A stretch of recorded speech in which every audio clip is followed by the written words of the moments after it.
You know, a few videos back, I believe I said something to the effect of, hey, remember a long time ago when your mom said never play with beams, big pieces of wood, because something might happen and could get ugly. Well, in this one, I'm building something called the Lady of the Lake, and it requires a lot of glue and adhesive. Actually, this is an epoxy called SC110, and I'm spreading it on liberally because it's got to fill a void. You know, if there's any little inconsistencies, which since I'm building it's going to have plenty. But anyway, I'm smearing it on there. I'm making sure not to get it all over me, because when that stuff dries, it's for keeps. As I just lay in that big chunk. Now that is going to be the seat in which the lady will sit. And this is something I milled up on my mill. I milled it up on my mill and cut a big chunk off and figured that'll work. That'll be fine. Sounds good. Looks good on camera. Why not? I'm just checking out the little bit that's left. Here we are. So as you can see, we have multiple big slabs, almost like cutting boards, if you will. And they're just there's different shapes, and they're big and heavy. And that is how we lift them up. And since we can't clamp them, except for in that on the right side, you can see I'm using a lot of lags to button things up. Then we go back to removing the lags after the epoxy sets. And now I've got to get the lady, as you can see, I've already started her.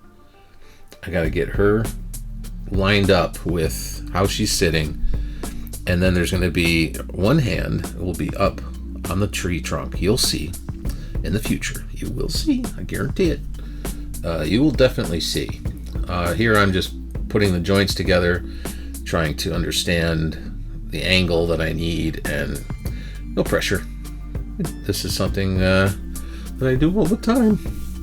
So here we are shaping what I believe the tree will look like, and what I wanted it to look like was like a blowdown, you know, or like something that got twisted off in a tornado, you know, just like whoosh, just unscrewed, unhinged, just to smithereens on the top, and then a big old rotten whiskey barrel hollow piece that could potentially, you know, be the, you know, almost like a throne, you know, like you'd sit in this big throne that is a big dead tree, basically. And so here I am putting in some details, getting after it, using all different types of tools. I believe I'm using my MSA 140 and my MSA 120, Samurai Legend bars, and my stock bar on my 220, MSA 220.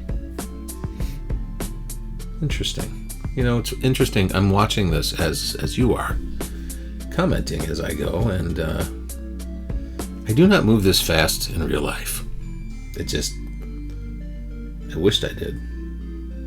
But here we are. So I'm wanting to try to get all of the detail that I can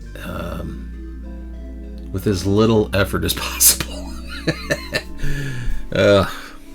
Isn't that our goal? Is just make everything look cool without having to work too hard? Well, this was plenty of work.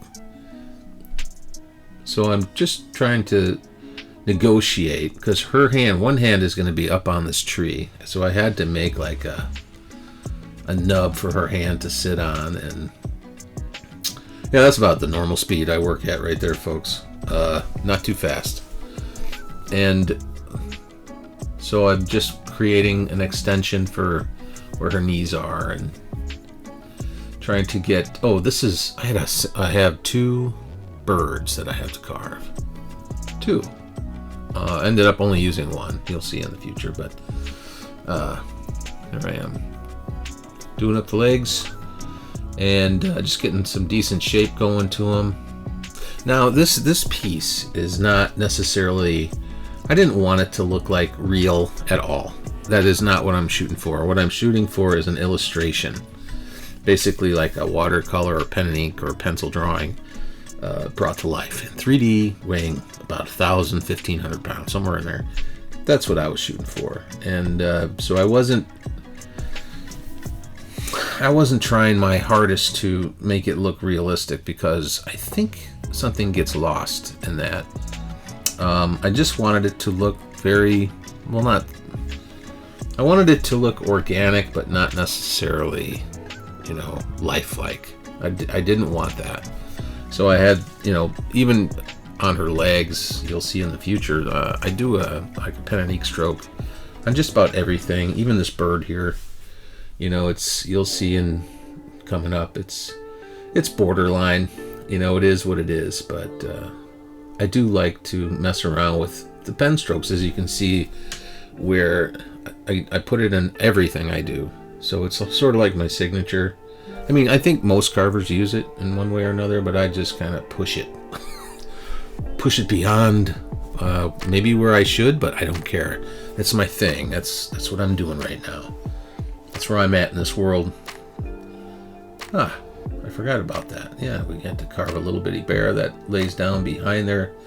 It's going to be in the back side. You can see she's sitting there, and then it'll be in the hole behind her. Yeah. Oh, there's my model.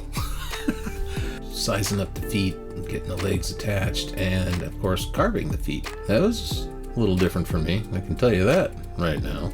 You gotta be careful about how you do things and in the sequence in which you do them. You do not want to just go ahead and permanently attach things, especially if you have to keep moving the model back and forth, back and forth, back and forth. You gotta plan it out, people. You gotta plan it.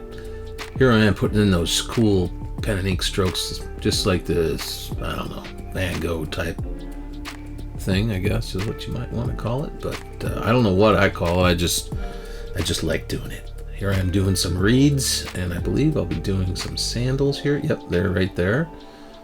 They're going to be her flip-flops. This girl's got flip-flops. Yeah, and we're just going to clean up a little bit more before apparently I'm cleaning the floor, and we're going to torch everything. We torch everything before we dry brush, which is coming up. We also have to brush we have an Osborne brush to brush off all the loose char that's on that wood to make sure that that's all cleaned up, and then we go ahead and apply our base coats, and we did 3 on this. You can see I'm hitting the top, hitting all the reeds, because there will be reeds and cattails, and then there's also a blue heron. So then this is also me doing the dry brush technique, which is just fanning color on over the dry black surface that we put 3 coats onto. And now we're moving on to the lady, the girl. Now you can really see kind of where I put my strokes. And I do that intentionally because it's sort of like a pen and ink style, and it's kind of my thing. That's where I'm at in this world right now. That's what I like to do, and it makes me feel good. So there. And eventually here, I have to paint this a logo from KU, Kansas City, or Kansas University, the Jayhawks.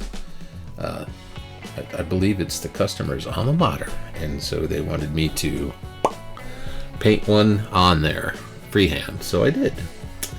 Didn't turn out too bad, if I don't mind saying so myself, but it's it's not exactly like a sticker. It's not perfectly clean. And this is the blue heron, and I don't know if I mentioned this or not, but a lot of times when I do these, I'm looking for a particular style. Oh yeah, I forgot about that. We had a little bear back there that I had to paint. Here's some of the reeds.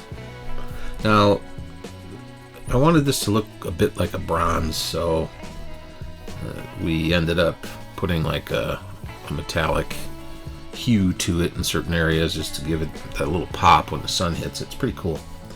Yeah, so it looked like a great big bronzy storybook character. As you can see, here it is. This is all, it's completely done. We're just about to wheel it out the door and put it on the forklift or the skid loader and bring it out to load on a trailer and deliver it. There she is, and there's the KU thing I freehanded, and last little bit, putting a little life into her eyes, and here I come.